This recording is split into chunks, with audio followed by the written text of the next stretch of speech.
Hi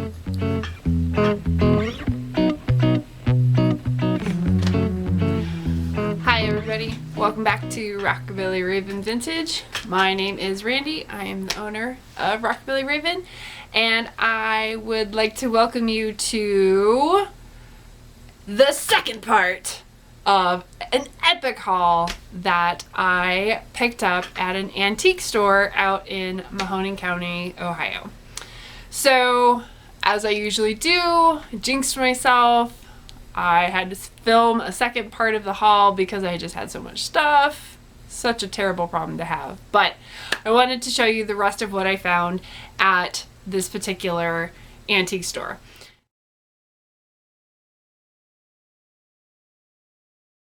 So today, what I thought I would focus on is, I'm going to show you all the cool stuff that I found, but if you happen to be a collector or a reseller, why did I pick the things that I picked? Aside from they're cool, they're vintage, like why did I pick them up? So I thought I would expound on that just a little bit. So without further ado, we have some clothing and some handbags / purses. And then if I don't ramble on too long, I do have a couple of home decor pieces to show you as well. So let's go. All right, so again, the Kmart bag is just what this particular antique store was using. I got some clothing. This antique mall, I can't remember the name of it off the top of my head. I think it's called the Circle Antique Mall.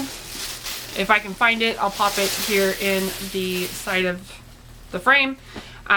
They have a couple of dealers who put clothing and accessories in their booths, so I like to pop in there at least once or twice a year, see if I can find anything to use and resell in my store.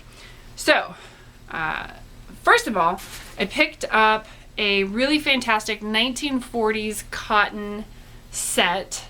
So there is a beautiful pencil skirt, has a metal zipper, and there's a matching blouse that goes with it. It's just really fantastic. Look at the waist, and the patterning is beautiful. So this particular set was considerably cheaper than normal because on the back are these rust stains, probably from a metal clothing hanger, since unfortunately those type of hangers will rust if there's any kind of dampness. This particular set was only like $5 or $6 for both pieces because I've got to get that stain, that rust stain, out of the back. I happen to know how to remove that sort of thing, so it was worth it for me. But this particular set, it's real small, but it has some great details. Look at these cuffs. Real beautiful flip back wing cuffs. You know, the cut is just beautiful. It's really, really nice. And it's a complete set. So even though I'm going to have to do a little bit of repair work to get that rust stain out of the back of the blouse. And then, as I'm sure you saw with the zipper, there's one little rust stain right here. I'll have to remove those. The one here on the zipper, as well as the couple that are here across the front, I mean, you can see the exact line across where the metal hanger was. I expect those to come out, so that's why I was willing to pay $6 or so for this 1940s set. It is a homemade set. It does not have a tag. You can see where it was hand sewn, or not hand sewn, I'm sorry, home sewn. And it was a really great piece to pick up to put into the store. When you're picking things up for resale, always, no matter how cool it is, check it for damage. And if you can't fix it, don't buy it. It's not worth it. I know that might sound like a severe line, but I mean it. If you can't fix that, it's gonna sit in your store, or it's gonna sit in your inventory for a long time. And even if you sell it like on eBay as is, you're certainly not going to get the kind of money that you want to get. So just my thought process on it. You are adults, you do you. But next, I picked up this absolutely beautiful robe. Just stunning. It has really beautiful embroidery here on the lapel. Really, really, really pretty. This particular piece, I don't think had a tag on it, but as I tell everyone every single time, whenever you see a robe or a jacket that has a tie belt, look in the pocket, because I picked this robe up for $4 or $5 in an antique booth, and I don't even think they knew that the belt was in the pocket. Aside from laundering, this beautiful pale pink bedroom jacket does not need anything, no repair work, no damage. So it is definitely an easy thing to pick up. I sell garments like this often, so this was just kind of a no-brainer. This is not as old as it looks. It looks like it's from the 40s, but it's actually from probably the 60s or 70s, and it was more than likely an import item made over in Japan, Hong Kong, and imported over or brought over as a set in a box. Still really fantastic, especially because it's got that belt, but not as old as it appears, because it's completely built in a 1940s style, but it's not quite that old. All right, next I picked up this really fantastic corset. Isn't it great? So this corset was $5 in the antique booth. It has a tag. I'm trying to flip it around because it's a boned corset. I need you to be able to see it. This is going to be awkward. We're being awkward, guys. All right, there we go. There is your tag. So if you are picking up corsets or anything along those lines, fast rules. Check all of the suspenders and make sure they have both the button piece as well as the metal piece. Ask me how I know. Always make sure that these are complete. Make sure you have complete lacings and that there's no heavy duty huge stains or issues. This particular I went too fast. No heavy duty stains or issues because these are hard to launder. This particular corset is extra special because it is a larger size. Someone actually hand stitched the corset smaller, and so I can take those stitches out and let this back out to its larger size. And let me tell you, as a pear-shaped plus size model in my day, it is phenomenal to find undergarment pieces that were originally built to be for plus size gals. So for $5, not even a question. It definitely got picked up and is going to be put in the store. The next piece is, I think this one was $6 or $7, is this beautiful 1930s nightgown. It is silk. It is really pale pink. It's really beautiful. I don't believe it had a tag. We're gonna look real fast. No, it didn't. So I don't believe this was homemade, but it doesn't have a tag that remains.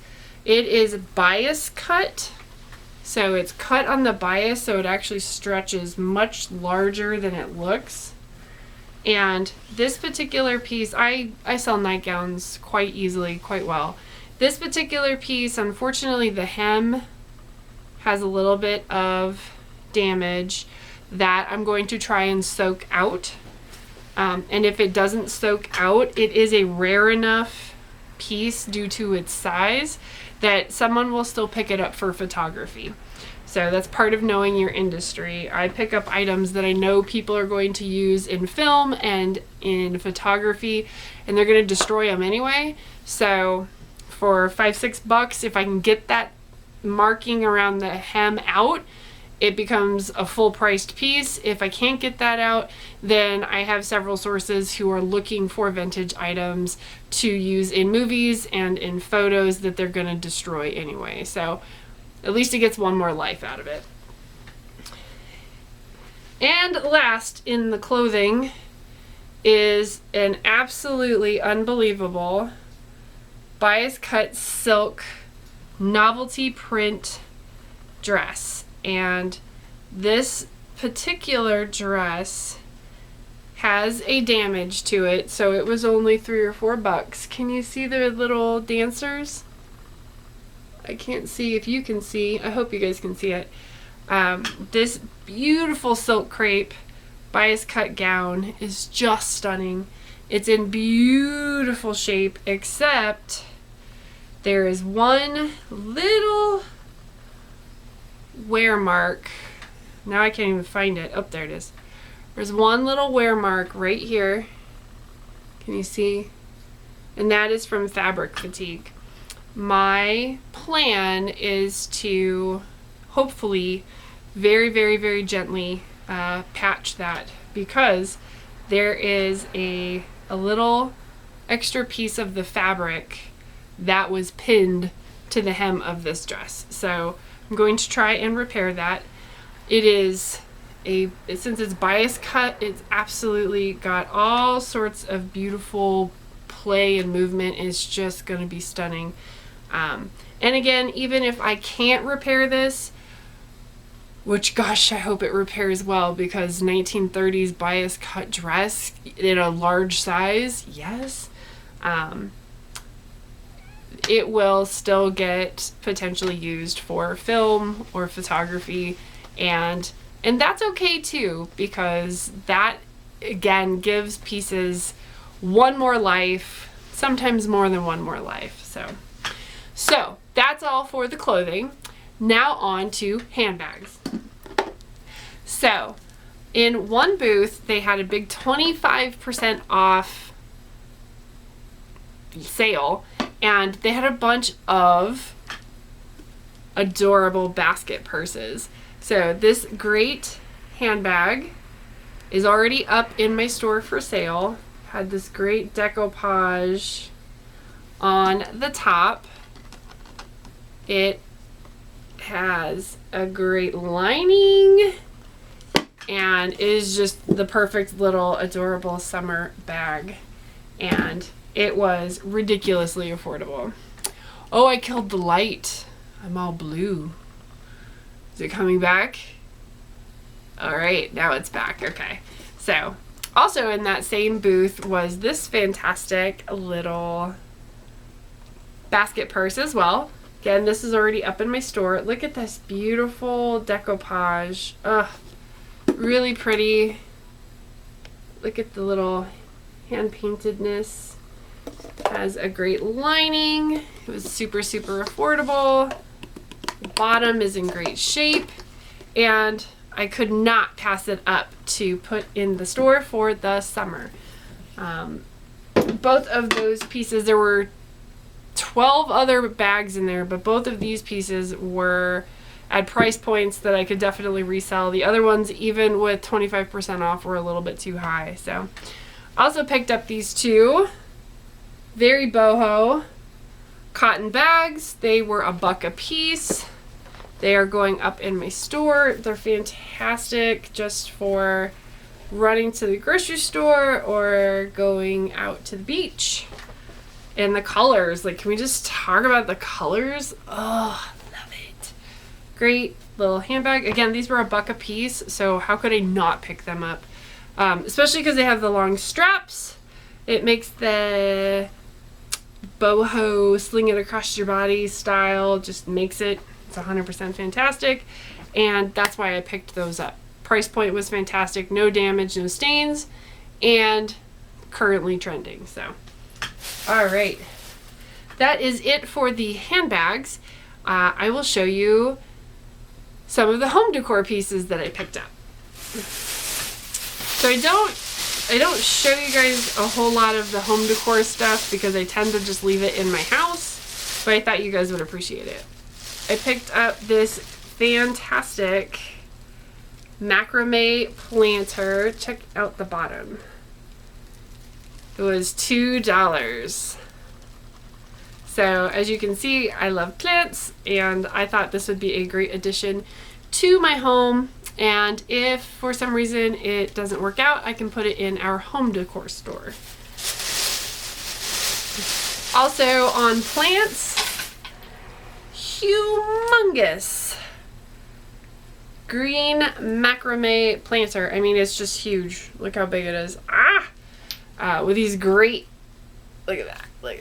These great decorative beads in there.